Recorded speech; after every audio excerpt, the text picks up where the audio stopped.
We have sensory receptors all over our entire body, and most of them are in the eye. Half of the cerebral cortex is involved in visual processing. If you look at how big that occipital lobe is, that's huge. So eyes and vision, super, super important. So as far as the eye goes, we went over some of the basics of anatomy yesterday. We can only see about 1/6 of its surface. Most of it's enclosed by a fat cushion. You'll see that on the cow eyes today. They're surrounded in fat and then surrounded by the bony orbit. So accessory structures that we didn't talk about yesterday, but we should talk about today. The eyebrows are accessory structures. So our eyebrows, what do? They function to trap perspiration. So if you're sweating, they catch the perspiration. And most books say they help with UV protection. I mean, maybe if you have Gandalf eyebrows. But like, I don't think my eyebrows are doing much UV protection, but we'll say it. So our eyebrows are going to catch perspiration and offer some UV protection.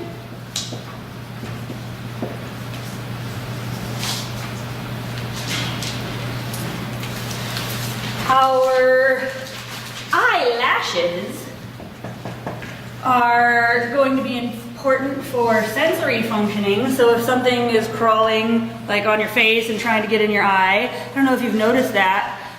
Females probably all have, because we've been mostly putting on mascara since we watched our moms do it when we were little. But eyelashes are super, super sensitive. So that can help serve a protective effect for your eye, that if something comes and is touching your eyelashes, you're gonna blink and close your eyelid so that it protects your eye. So our eyelashes offer sensory information and they're protective. Our eyelids then are the flaps of skin that we can close to protect our entire eye on the anterior surface. So they protect the anterior surface of the eye.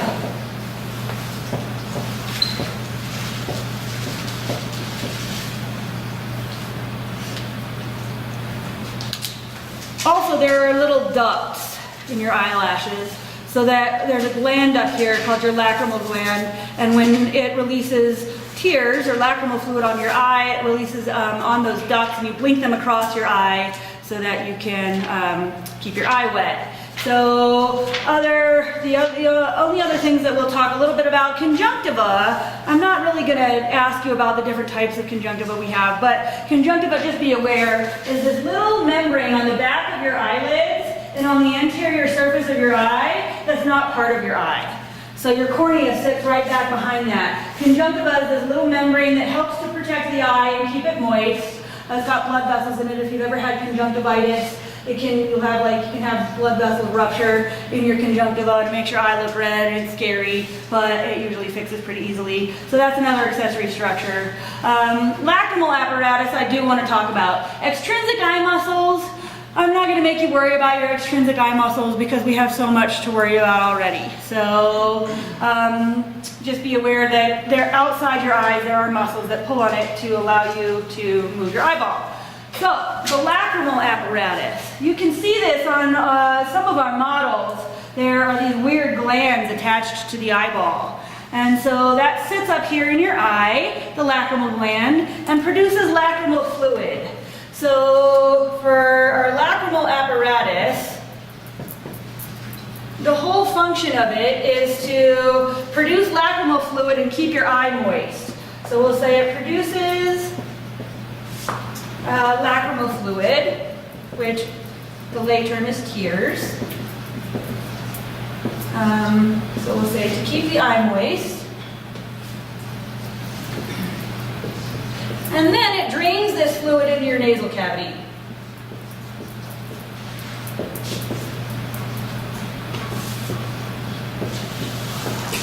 You couldn't just drain fluid across our eyeballs all day long and not have somewhere to collect it. Yeah? Question.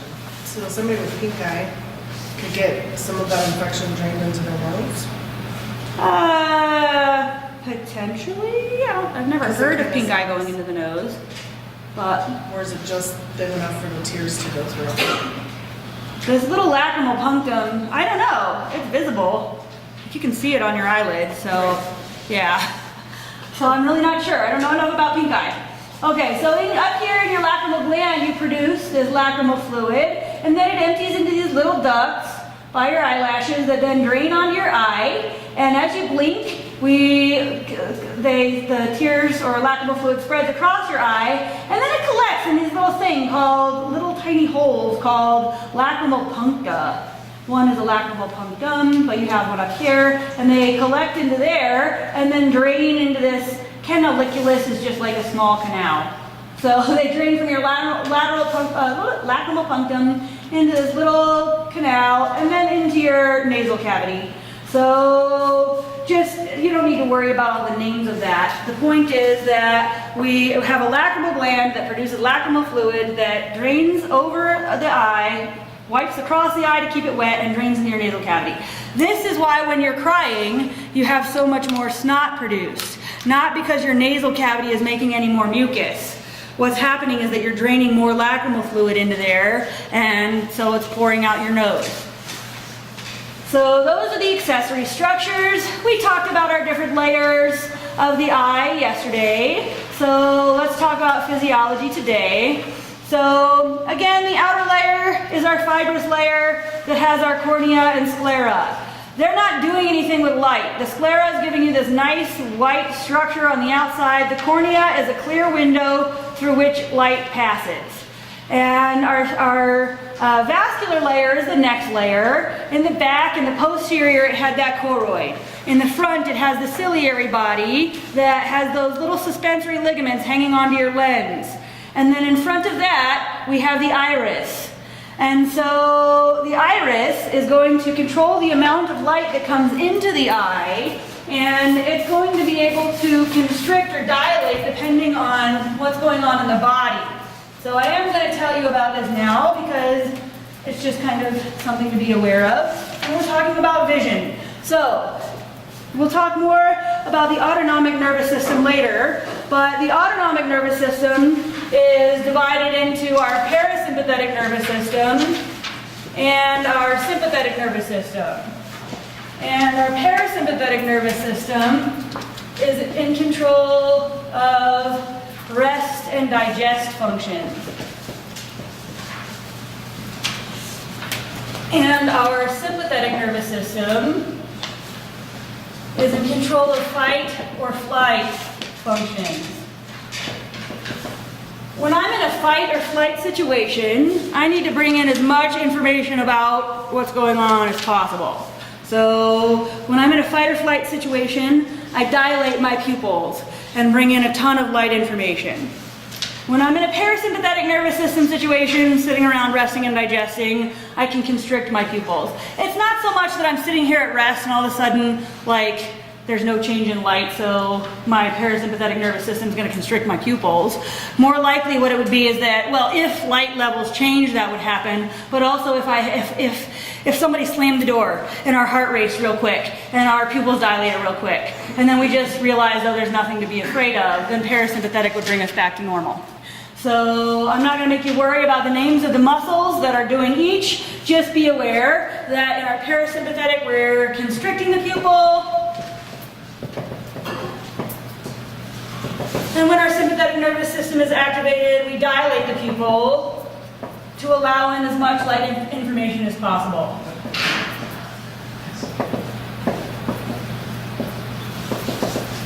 Okay, so that's kind of the first thing to be aware of as far as the physiology of vision goes. The inner layer is the retina. This is going to be where we're doing our processing of light. So, inside the retina, we have a thin little pigmented layer, and then we have a neural layer that has our cells that act as the receptors for vision. What are they responding to? Color, photons of light. So what type of receptor are they? Photoreceptors. This is the only place we find photoreceptors. And our photoreceptors are our rods and our cones. So the special organ for vision is the retina. So we could think that our special sense organ for vision is the retina.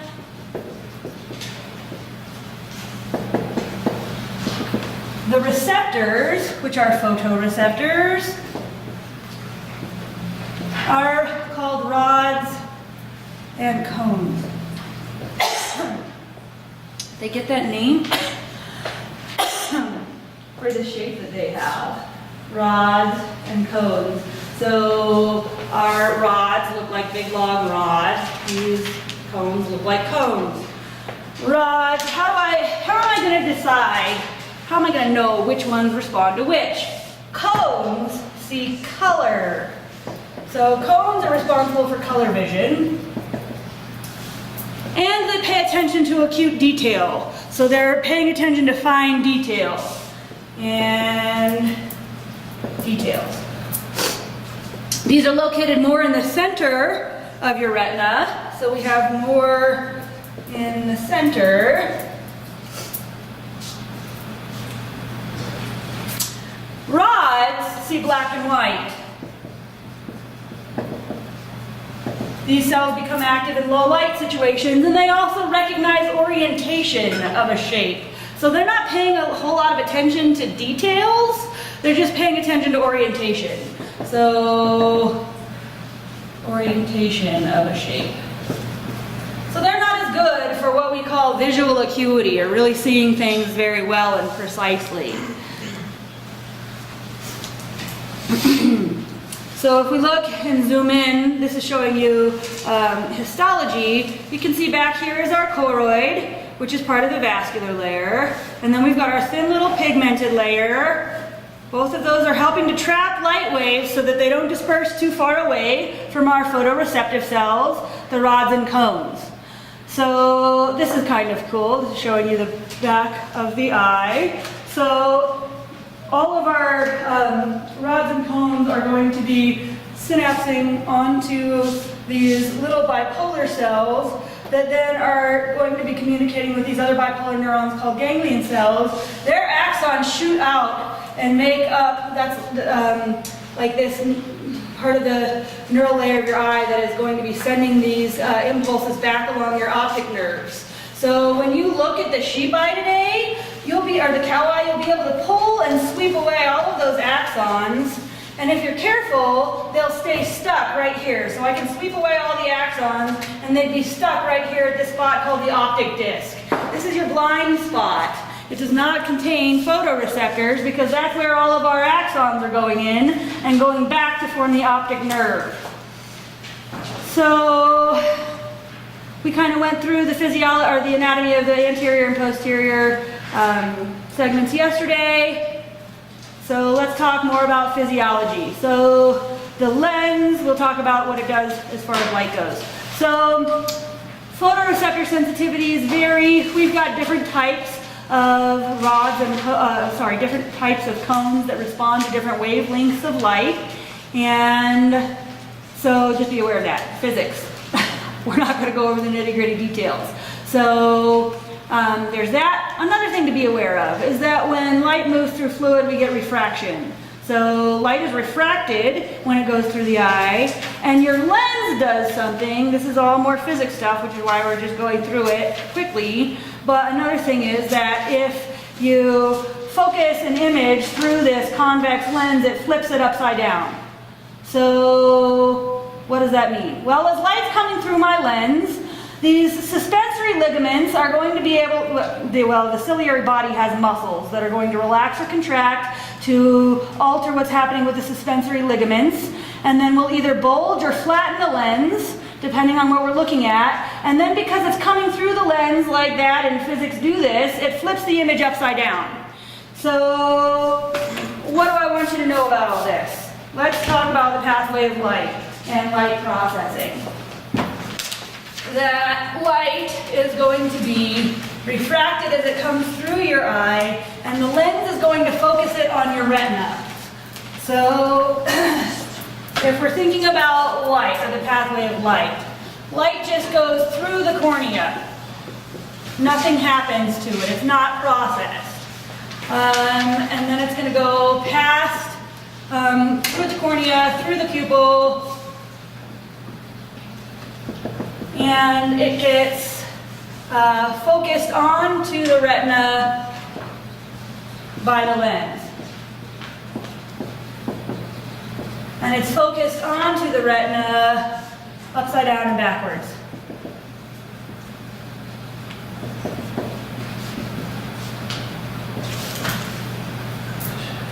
So your lens is going to change shape depending on whether you're looking at something that's close or far away. So if you're looking at something that's far away or distant, you'll flatten. So we flatten for far, which is actually distant. So we flatten for distant vision. So if you want to think about how am I going to remember that, you could think of distant as being far away. So I flatten when I'm looking at something that's far away. And then I bulge when something is close. So bulge for close. I don't know, let's see, is close to B in the alphabet. So just be aware of that. So then it flips onto your retina, upside down and backwards.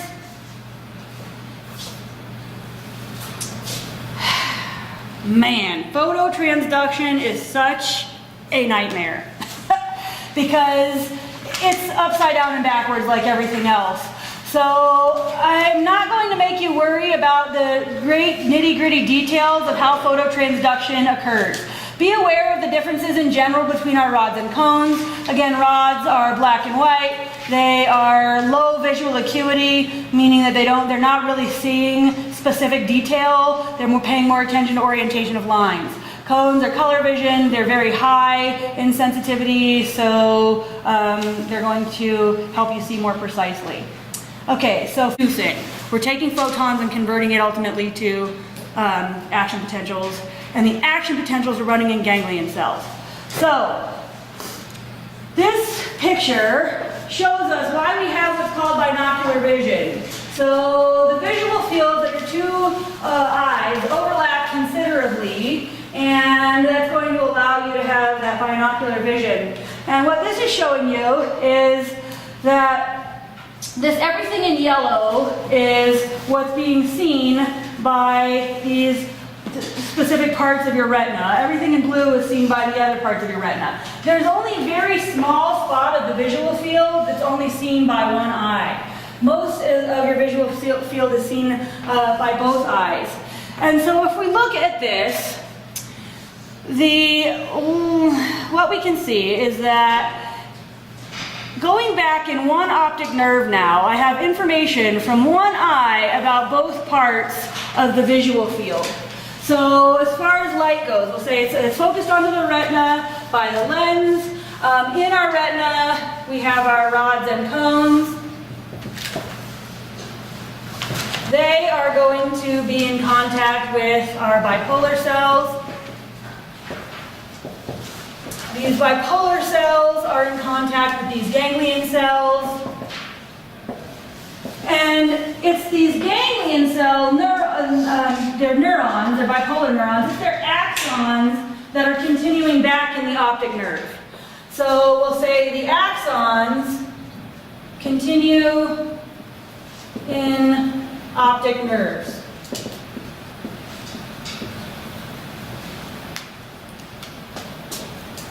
Okay. So this is my left eye, this is my right eye. So what does this mean? The right side of both of my eyes is seeing all of this in yellow. The left side of the world. The left side of both of my eyes is seeing the right side of the world. So what does that mean? Well, what do I want to say about this? Optic nerves contain information from one eye about both sides of the visual field.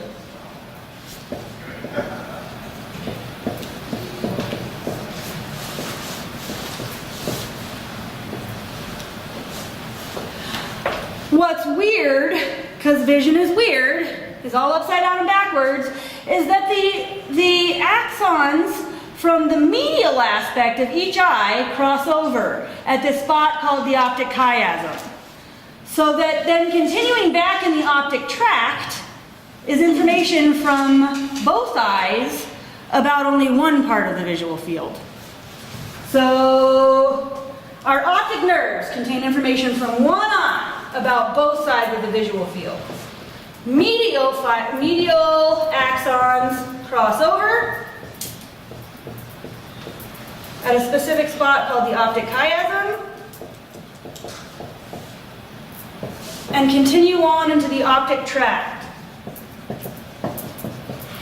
which now we could say contains info from both eyes about one part of the visual field. Okay. So, light is coming through the cornea. It's passing through the lens and getting flipped upside down and backwards and focused onto the retina. The rods and cones are going to respond and tell the bipolar cells about it. And the bipolar cells are going to tell the ganglion cells about it. And the ganglion cells are going to send back action potentials along their axons. The ganglion cells from the medial side of both eyes, their axons cross over at the optic chiasm and continue back to the thalamus. Our information on the lateral side stays on the same side and continues back to the thalamus. So our optic tracts continue back to the thalamus. So our thalamus then is going to send information where so that we have conscious perception? Visual cortex. Primary visual cortex and the occipital lobes. So our primary visual cortex and occipital lobes. All right, so our thalamus has our third order neuron.